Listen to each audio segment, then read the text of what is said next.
A recurring theme on The Big View is the economic warfare that the United States has been waging on other countries. For the last few months, Donald Trump's tariffs have gripped governments, companies, and financial markets.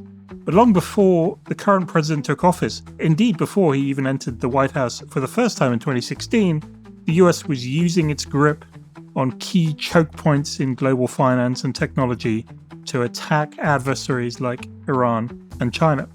After the invasion of Ukraine in early 2022, the US and its allies unleashed a barrage of sanctions against Russia.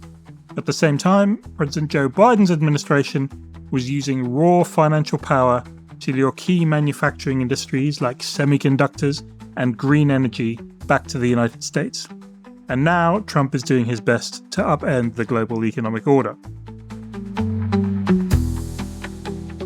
For chief executives, investors, and policymakers, this is treacherous terrain. It's abundantly clear that the old world, where everyone worshipped at the altar of economic efficiency and free flows of capital around the world, is gone. But how should they navigate this new financial landscape? How should other countries respond? And is this kind of conflict even compatible with a world where goods and capital flow between different countries? These are the questions that we're going to tackle, once again, in this week's episode. It's what we do at Reuters Breaking Views. We tap our best sources around the world for fresh insights into the biggest stories in global business, finance, and economics. I'm Peter Thalasson, the global editor of Breaking Views, and I am your host.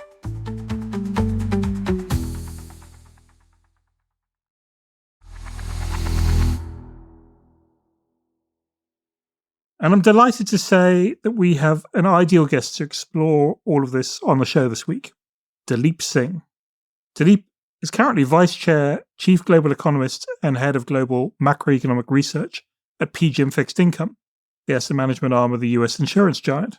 But until about 6 months ago, he was President Biden's top international economics advisor, serving as Deputy US National Security Advisor for International Economics and Deputy Director of the National Economic Council. He held that position between 2021 and 22, and again between February 2024 and 2025. And in this role, he was actively involved with conceiving and implementing many US initiatives, including the economic and financial sanctions that Western governments imposed on Russia after the invasion of Ukraine. Before the White House, Daleep worked as Executive Vice President, Head of the Markets Group at the New York Fed, and in various roles at the US Treasury. Daleep Singh, welcome to The Big View. My pleasure. Thanks for having me, Peter. So there's a lot to discuss, many different subjects that we want to get into, but I want to start with the transition from your old job to your new one. So, I mean, a few months ago, you were making US economic policy, and now you're thinking about how it impacts financial markets. And it seems pretty clear that we're in this new and very complex and uncertain sort of paradigm. I mean, just to pick one example, we're recording this show after Donald Trump imposed 30% tariffs on the EU and Mexico, or at least said he was going to, 50% tariffs on Brazil, imports of copper, and so forth. So when your new colleagues ask you how to read what is going on in the US administration, in other governments, like, what do you say to them? What are the sort of the inside tips you can give them? Well, inside tips are useless because this is a presidency like no other. And I think it's almost human instinct to say we've never been through anything quite like this. And of course, that's correct in a strict sense. I mean, no era perfectly repeats with the past. But I do think we can learn. The period I study quite often is the stretch before World War I. You know, I think it rhymes with today. So I think everybody, your listeners probably know between 1870 and 1913, under the gold standard, this was the so-called first wave of globalization. You know, and Keynes actually, he wrote beautifully about being able to sip morning tea in bed, order all the products of the earth. I'm paraphrasing, invest in any quarter of the world, travel to any country without passport, and regard the state of affairs as normal, certain, and permanent. Of course, it wasn't permanent. And there was seismic technological change, just like now. The railroad changed transportation, telegraph and telephone changed communication, and electrification was transformational for communication. And so we had this backdrop in which globalization plus technology created enormous wealth that was concentrated in the hands of a few people. The oligarchs of the day, we know their names because they're plastered all over our buildings in the US, Carnegie, Vanderbilt, Rockefeller. And then, that inequality, I tell my colleagues, what happened is inequality fed populism, populism morphed into nationalism, and that ultimately collapsed a brittle balance of power in 1913 and led to decades of death, doom, and destruction. Now, does any of that sound familiar? I mean, it does to me. I'm not predicting that we're sleepwalking into 1913, but you have to be, the parallels are striking because, we're today in the wake of another wave of globalization and technological change. It's feeding inequality and populism and nationalism and geopolitical rivalry. So I tell my colleagues, we're back to the old normal. A regime, a macroeconomic regime and a geopolitical regime that was far more common in the long sweep of history before the post-Cold War great moderation of the global economy took hold over the past 3 decades.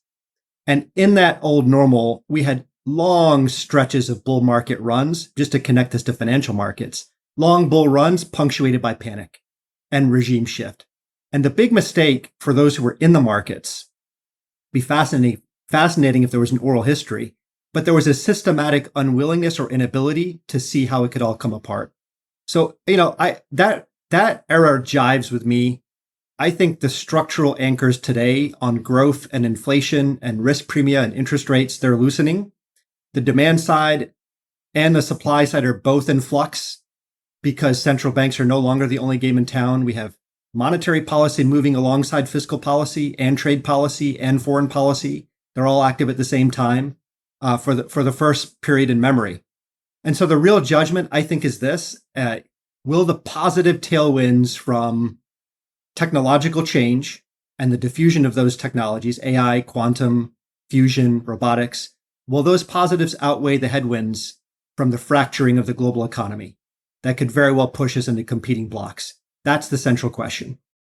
Yeah, that's a really interesting sort of way of summing up where we are at the moment. I mean, just to pick up that analogy, there was this book that was published just before World War One by an economist called Norman Angell, which was called The Great Illusion, which basically made the argument that sort of the modern economies of the day would never go to war with each other because there was too much economically at stake from doing so. And I feel like you still hear that view nowadays, that sort of ultimately common sense will prevail because there's just too much.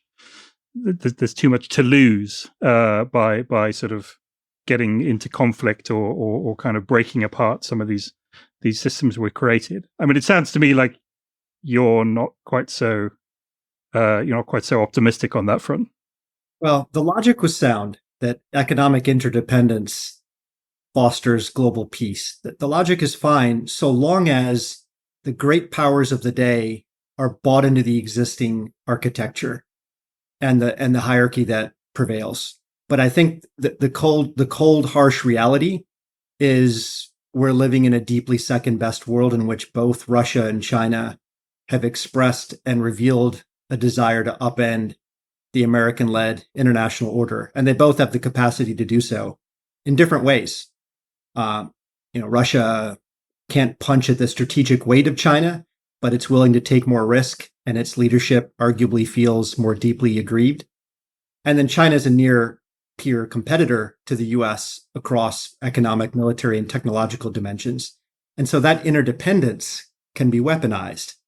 We saw that, of course, with the gas pipelines between Russia and Europe leading up to and certainly after the invasion of Ukraine. And there's a real fear that it could happen again across a range of strategic supply chains that China now dominates. And that's driving the push for industrial policy and the use of economic statecraft in various forms, export controls, tariffs, investment restrictions, and so forth, to de-risk. And I think that's the world we're going to be in for the foreseeable future, regrettably. I really want to come back to that weaponized interdependence question, because I think there's a lot of interesting things going on there. But just more immediately, and maybe with your sort of your new hat on, I mean, the sort of current macroeconomic mystery is that all the turmoil we've seen in the past 6 months, tariffs, export controls, war in the Middle East, etc. We have really not seen a meaningful pickup in inflation in the US, nor the much forecast and predicted sort of tariff-induced slowdown. So what's your best explanation for what's going on? You're right. I mean, so far, tariff-driven inflation is like the dog that didn't bark, to use a bit of Sherlock Holmes. I mean, we have the U.S. effective tariff rate. It's up 5x since January, but the Fed's preferred inflation measure, core PCE, it's tracking below 2% on a 3-month annualized basis. And I think investors, my new colleagues, not necessarily where I work, but more generally, they've moved from, let's say, peak fear around tariffs to, I would say now, peak complacency. I think that's a mistake. And let's do a bit of deductive reasoning as to what's going on. I think there are only 5 possibilities for what could be happening here. One is that exporters are absorbing higher tariffs into their own profit margins. And if that were true, we would see export prices moving lower. But if you look at the sequential pattern of Chinese export prices, for example, they're moving sideways to higher. So that's not a good explanation. The second possibility is that, maybe American producers are producing more to substitute for what they used to import. But there's no evidence of that in the manufacturing output time series. I think a third possibility is that the U.S. is substituting imports from non-tariffed or lesser tariffed countries. And beyond the first quarter, when we saw that historic import surge, that does not appear to be happening. And then the fourth explanation that, could have been at work is, maybe the dollar is strengthening to offset the higher cost of imported goods. And of course, that's not happening. Not only is the dollar not strengthening, it's weakening faster on a nominal basis than at any point over the past half a century. So, again, by deduction, the final possibility is that U.S. importers are actually paying. And that's what the data show. The U.S. government collected $27 billion worth of tariff revenues in June. That's up 3 to 4x versus January. And that just leaves one last microeconomic question. Will importers mostly absorb the hit from tariffs into profit margins, or will they pass on most of the higher import costs downstream, and especially to consumers? Historically, it's been the latter, because most of the goods that the U.S. imports are low margin products without much scope to absorb the tariff impact.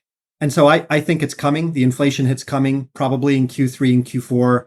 Why is it taking so long? That's the question I get asked all the time. Well, because of the historic front running and inventory build by businesses ahead of the tariff implementation. But as that inventory wears off, and we think it will, by Q3 and Q4, the economic reality will set in. And I think the Fed will be vindicated for taking it slow on rate cuts. That is a very comprehensive way of sort of looking at it. So if that's right, though, then the other sort of market's the market's mystery of the moment, which could obviously change at any time, is the extent to which equity markets, but also bond markets, have sort of shrugged off the latest kind of set of tariff announcements. Now, they haven't been implemented. It's not till August the 1st. Maybe Trump chickens out like he did in the past. But how can you sort of explain why people appear to be so relaxed about that, especially as the absence of a reaction seems to be emboldening the administration to make lots of tariff announcements? Yeah, it's a bit reflexive. Yeah. So I think putting myself into the mind of the median investor, I think there are a couple of things going on. One is, as you alluded to, there's a perception, if you just observe the revealed behavior of President Trump, that he does tend to back down, the so-called taco dynamic. And, I think if you go back 50 years, indeed, although he's been a hardliner on trade for the past half a century, he's more of a pragmatic deal maker than he is an ideologue. And I think, that the most important reaction function in the world right now, if you're in markets, is not that of Jay Powell, it's President Trump. And I think his reaction function demonstrates that he wants to be loved. I think he wants to be on Mount Rushmore. He wants to win the Nobel Prize. He probably wants Donald Jr. to be in the White House someday. If that's the case, he will not consciously implement a tariff policy that derails the U.S. economy and pushes it into recession. And so that's part of the explanation. And I think the other part is magical thinking, that somehow it's a free lunch. Tariffs will not ultimately produce a cost that has to be absorbed by consumers. And therefore the Fed can cut rates, and we can watch every financial asset appreciate in value. It's some combination of both. And I accept the first. I disagree with the latter. Yes, I see. Okay. So again, some sort of reckoning is due at some point, it sounds like. With a lag, yes. Yeah. So just to go back to what you were talking about earlier, that idea of sort of weaponized interdependence, which is something that we've talked about quite a lot on this podcast. I mean, you brought it up in the context of Russia and gas exports and China and controlling some of key parts of the supply chain. But I mean, you could argue that the sort of pioneer of this policy was the US government, right? I mean, in terms of it starting with Iran and then kind of other sanctions, and then ultimately, obviously, or most recently, the sort of the real barrage of sanctions that was launched against Russia after the invasion of Ukraine, which is something you were very closely involved in. I mean, I guess a couple of questions about that. I mean, maybe just to start with, what did you learn in that period, or what as you reflect on it now? How do you think about the effectiveness of sanctions and export controls and things like that in terms of sort of achieving a diplomatic or a political aim? Just one small quibble with the question, Peter. I think the pioneers were in ancient Greece during the Peloponnesian War, but fair enough. My apologies to Sparta and Athens. I doubt they take any offense, but you're right to ask the question. Look, I think some people expect too much out of sanctions and export controls. I mean, by themselves, in my view, they'll never win a war against an autocrat that's hell-bent on an 18th century czarist land grab, no matter the economic or human consequences. By themselves, they're not a strategy. For me, they're force multipliers. But they're not a substitute for a credible battlefield strategy that changes, in this case, Putin's calculus about the cost of prosecuting this war. And so, in that context, reasonable people can and should critique what I and the United States government did in the aftermath of the invasion. But I'd say their sanctions and export controls have mostly done their job. The Russian economy is not nosedived, but I wouldn't call it resilient either. Putin propped up GDP growth in the short term by sacrificing its long-term potential. That's what turbocharging government spending does. That's what capital controls do. That's what the weaponization of energy flows will accomplish as well. They initially flatter growth, but as a result, look at where Russia is now. Inflation is 10%. The central bank's policy rate is 20%, and growth has slowed to 1%. And meanwhile, more than 1 million people, mostly Russia's best and brightest, have fled. It's been shut out of global financial markets. It's been cut off from cutting edge technology. And, it's lost most of its energy customers. Just look at Gazprom's results. So I would say, don't take my word for it. Take it straight from Putin. And every one of his so-called peace offerings, one of his top demands is for the West to lift sanctions. And why? Because I think he knows sanctions are sapping his most essential sources of power. In a sense, they're breaking his social contract. Decades ago, he said, I'll take away your freedom, but I'll give you prosperity. And he's certainly taken away the freedom of the Russian people, but he's not. Instead of giving prosperity, I think Putin's economy is going to be smaller, weaker, less sophisticated, more isolated for a generation. So that's what sanctions have done. And in the very near term, they've given Ukraine I think, really important leverage to try to negotiate a just peace. I guess one final thought, Peter. I've always said sanctions are like antibiotics.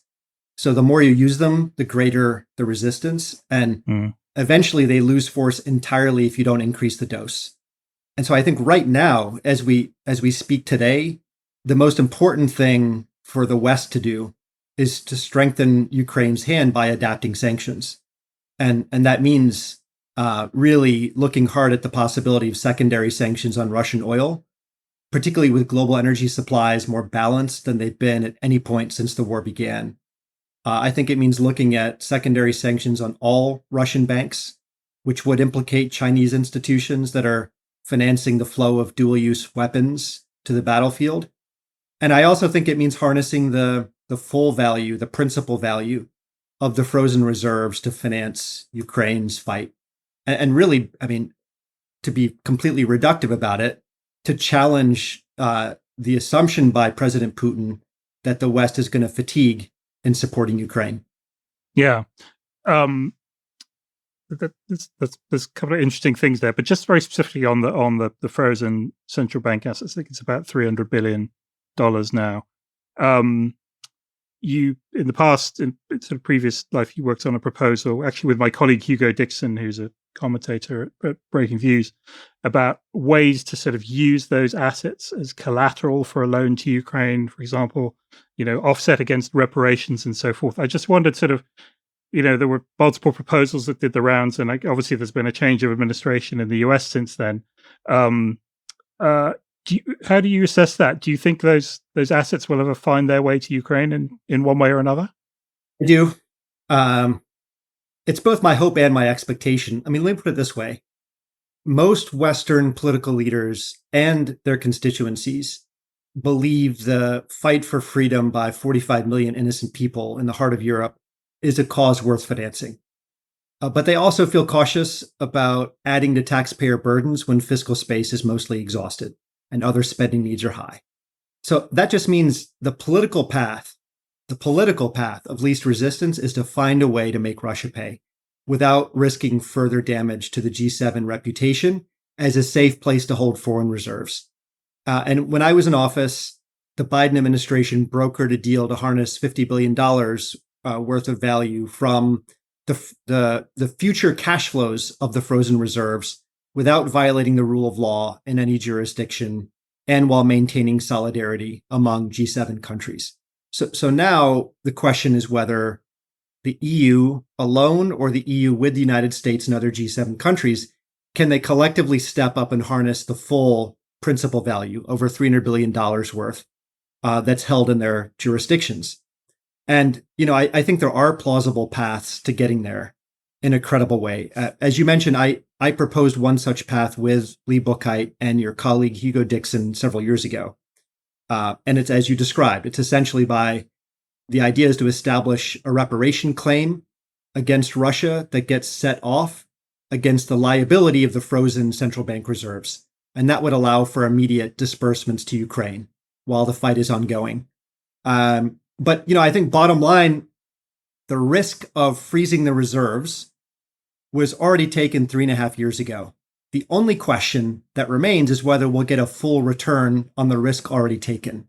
And I think the logic of doing so is overwhelming in economic terms, in political terms, and certainly on moral grounds, especially when it's become painfully clear that President Putin thinks he can just wait out the West. I want to go back to the phrase you used earlier, this idea of sanctions as antibiotics, that sort of you have to keep increasing the dose, because you often hear a view that a lot of these kind of innovative ways of sort of weaponizing the economic system against enemies is self-defeating. That at some point, if you use the dollar system to sanction banks, they will first of all try very hard to find alternatives to the dollar, and then second, they will also think about ways to kind of weapons that they can use back against the US or other adversaries. And I guess you could sort of say the Chinese have done it with rare earths.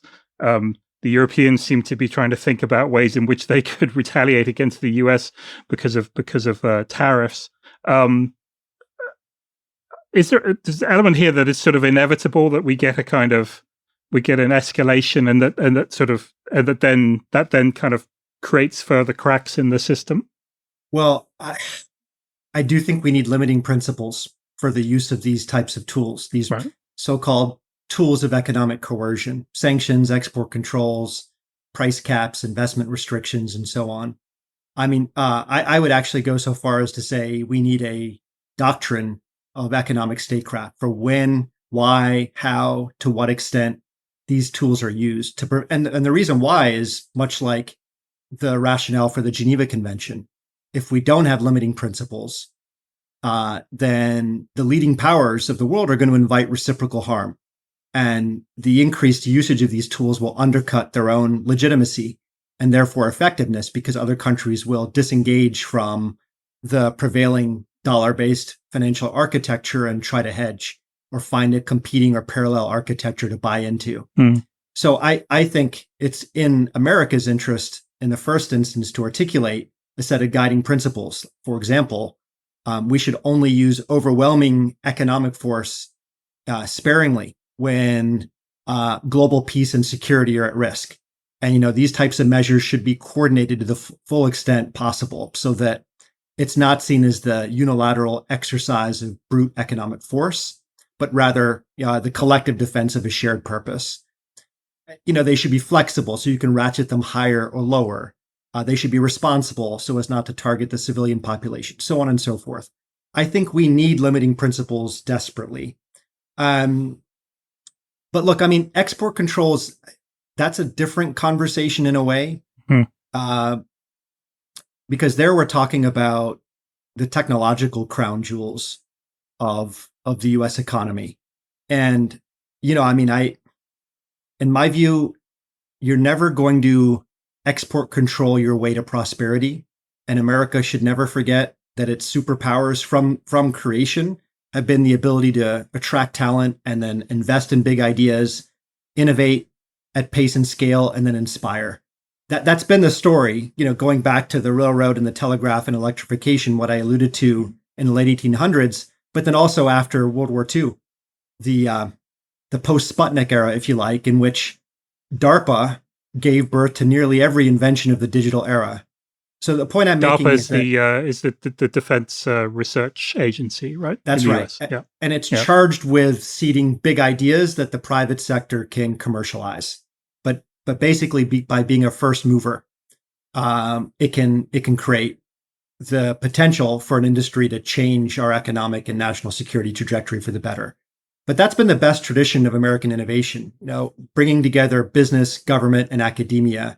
And I think that's what's needed again, to sharpen, to reimagine, to create positive tools of economic statecraft, that can catalyze the private sector at pace in areas like AGI, or artificial general intelligence, and quantum, and synthetic biology, and robotics, and next generation lithography. There are a handful of technologies that are foundational for economic security and national security. And it's my view that the private sector, left entirely to itself, doesn't have the incentive to invest at the pace and scale needed to compete in a contested world. So what I'm really saying is that we need limiting principles on the restrictive tools, but far more imagination and firepower for the positive tools. We haven't struck the right balance. That's really interesting. This sort of gets into you mentioned industrial policy earlier. I guess what you're talking about here is a form of industrial policy, but it often tends to sort of conjure up, images of governments propping up ailing industries, picking winners, etc. Clearly, the Biden administration, of which you were part, was very active in terms of trying to stimulate semiconductor manufacturing in the US, green energy, and so forth. But although both of those have arguably been somewhat sort of gutted since. But I guess just more generally, do you think this new approach to industrial, or this old approach to industrial policy that's been revived, can avoid the mistakes that were made in the past? Like, how do you navigate that, do you think? Yeah, execution's everything. And, even as I make the case for a more imaginative use of positive economic tools, I'm quite mindful of the very real risk of failure, and of many of these tools that I can imagine, like a sovereign wealth fund, for example, being used as a political piggy bank. Mm-hmm. But I think there is a problem worth solving, which is that the private sector left entirely to itself, it's just not designed to invest in the kind of projects. I'm talking about hardware projects primarily, that require more than a decade or more to recoup commercially attractive returns, that require large amounts of upfront capital, and that require very high risk tolerance because of the political and regulatory risks. I mean, venture capitalists, they have more attractive alternatives in software and in services or apps. And so there is this so-called valley of death in the US where game-changing innovations are no longer being developed at commercial scale, and they die in the commercialization phase. So I think that's a problem that the US government and other Western governments should try to solve with catalytic tools like a sovereign wealth fund. Or in the case of the US, we have a strategic petroleum reserve that was created 50 years ago when the US was a big importer of oil. Now it's an exporter. But there are other critical inputs to the economy in energy, but also in technology that could become scarce, and where there's a real need for the US to either stockpile or provide a buyer of last resort to make sure the market clears at a level that creates resilience. And then the question becomes, well, can you create strategic anchors and an appropriate set of guardrails so that you avoid political capture of these tools and abuses? That's the tough part.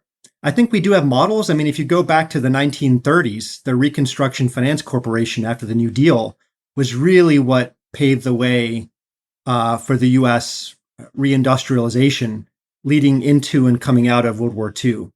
The Fed arguably is a great model of an independent institution that still has democratic accountability. You have a chair that's nominated by the president, confirmed by the Senate, semi-annual testimony, regular reports to the broader public. So there's a way to strike the balance. It's been done before. And I think we're in this new age of competition, whether we like it or not. We probably need new tools that are fit for purpose.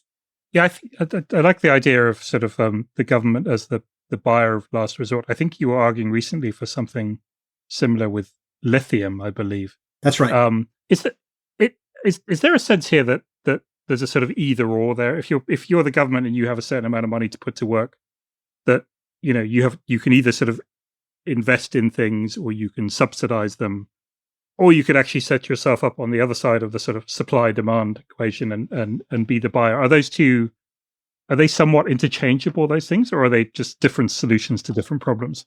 Well, this is where I think policymakers, academics, people in the private sector, we have to roll up our sleeves because, I mean, there's an entire toolkit of positive statecraft that we could think about. There's government procurement, there's tax policy, there are regulatory shifts, there are direct investments that could be made.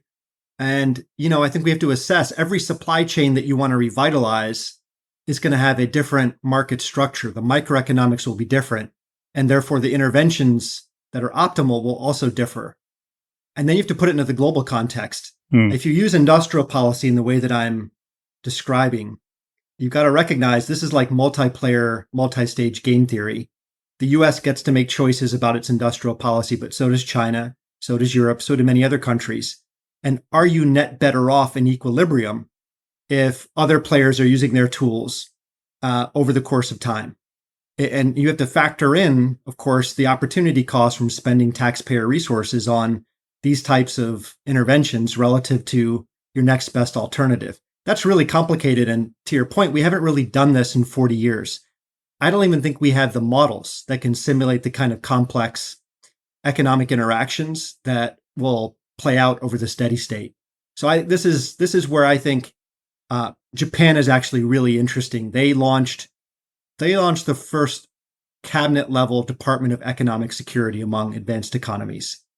And they brought together a multidisciplinary team with expertise across finance, economics, technology, the law. I actually think there's something there in terms of bureaucratic innovation that we could learn from in other countries. Well, and you could also say that, I mean, China on a certain level, Xi Jinping's kind of made this call for sort of made in China 2025 in 2015, and on some levels they seem to have succeeded. So maybe are there some lessons to learn there as well? Time will tell. China, they have decided very clearly that they're willing to make years and years of unprofitable and unproductive investments in order to gain scale. And we're not talking about bicycles and toys and underwear anymore. We're talking about ships and cars and drones and robots and batteries and chemicals and pharmaceuticals. And scale equals strategic leverage in the minds of the authorities in Beijing. And actually, what China's doing is learning a lesson from the US in the early 1940s, when the US became the arsenal of democracy and had more industrial output than all Axis powers combined. And it was all about scale then, and it is now as well. So I think the rest of the world is starting to figure out how to compete with China's state-run capitalism. I don't think it's wise to replicate their model entirely. I think in the US, at least, and much of Europe, the competitive advantage, the comparative advantage is always going to be in the private sector. But the question is, how can you catalyze the private sector to make investments that are better aligned with our strategic interests? That's where we have a problem of short-termism and chasing quarterly returns to our long-term detriment. I mean, the other thing is, just zooming out a bit, is you talked about the sort of the rivalry with China and Russia and how they were sort of trying to undermine the system, the US-led system. And I guess when you were in the administration, the Biden administration was trying, quite a lot to sort of form a kind of coalition of sort of the G7, the sort of the developed, the rich countries to sort of come together on stuff. I mean, the other problem obviously is that alliance is breaking down as well, right? I mean, the sort of the ability of other countries to sort of to work with the US is quite hard now. You're right. And it's a shame, because if you care about supply chain resilience, I don't think the solution is self-sufficiency, creating enough productive capacity at home to substitute for everything that's imported abroad. The better outcome is to say, look, we're going to center our approach to rebuilding resilience on investment. So scaling up productive capacity, that is job number one. But number two, can we form diplomatic agreements with countries playing by the same set of rules within the G7, but also beyond the G7, Australia, Korea, other countries, India? If they're playing by the same set of rules, can we agree to give access to each other's productive capacity and our purchasing power so we can take advantage of each other's comparative advantages? And then the last leg of the stool would be, okay, we'll also use tariffs and export controls, regrettably and where necessary, to level the playing field with countries that are not playing by the same set of rules, namely China. And I always thought that was a coherent strategy that could work in a contested world. It's deeply second best. It's not the world as it should be, but it recognizes the world as it is. Now, if we have a strategy in which we're going to use tariffs and only tariffs, as well as tax cuts and deregulation, to create resilience, I don't think there's much of a track record for that type of approach having as much success. We do need each other. Yeah. And then I suppose come back to where we started, which is, as you said, the sort of one of the problems has been people's inability to see how things might fall apart, which maybe we're a bit closer to that now. Dileep, we could talk for much longer, but we're out of time, so we'll have to leave it there. But thank you very much for your time. This has been really fascinating, and I look forward to keeping up the conversation. I'm sure there's going to be much to discuss. Thanks for having me on, Peter. Would love to join you again.